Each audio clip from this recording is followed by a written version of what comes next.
And lastly, 7.9 plus 6.3 divided by 2 is a 7.1. Okay. So, I know that we could do this in several different ways, and we might do it a little differently depending on, certain ways, but I think for right now, off the cuff, and this is just what we're going to do with it. So, in first place is the Blair Witch Project with a average score of 7.1. In second place goes to, it's actually a tie between Open Windows and Creep.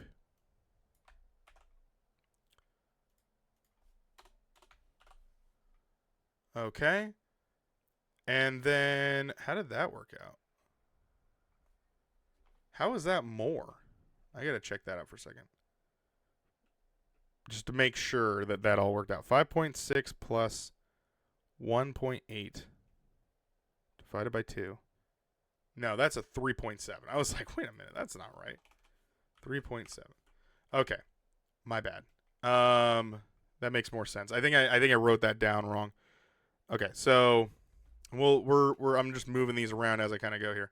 So in second place by itself is Open Windows, unanimously. Okay, in third place goes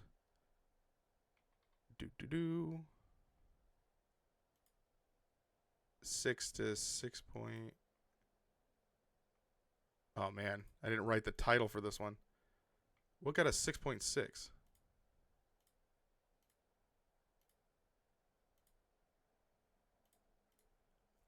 VHS. Okay, good. I was like, wait a minute. Did we review something really that high? VHS got the 5.8, which takes the third spot there. Okay. This is kind of going in the order that I kind of figured it was going to go.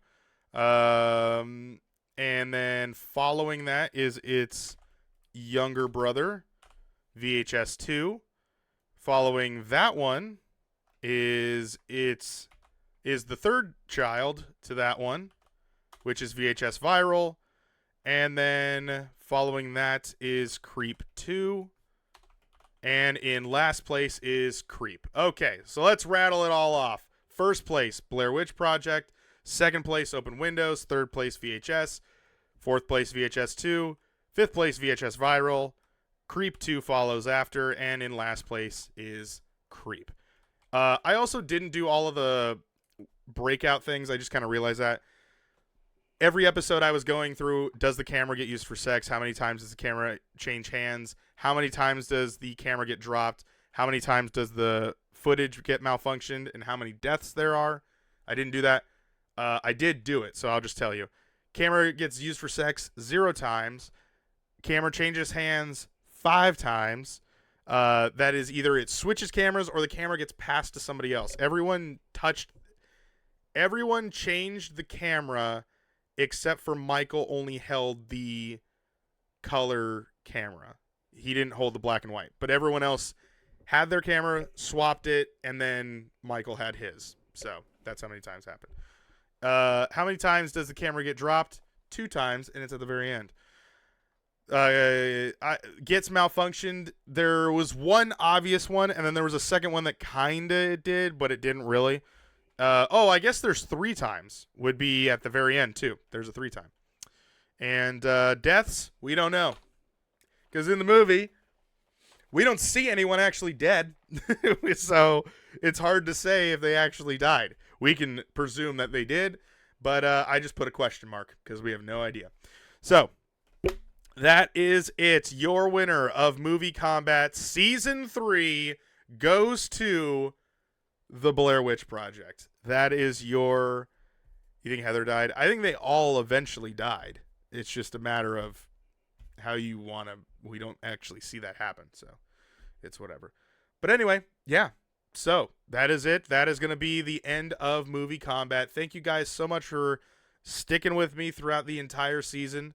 We are going to work on next week getting the movies ready for the holiday season and to see which movies we'll be watching as we go through the entire holiday treats and movies and things like that. So if you want to tune in for that, make sure you are subscribed over there on YouTube so you guys are watching all of our content as it comes out. Remember, every Sunday, that is when the MovieKombat episode comes out. When we do that, I don't know if we're going to go right into it. I'm not entirely sure, but we might have a break. I don't know.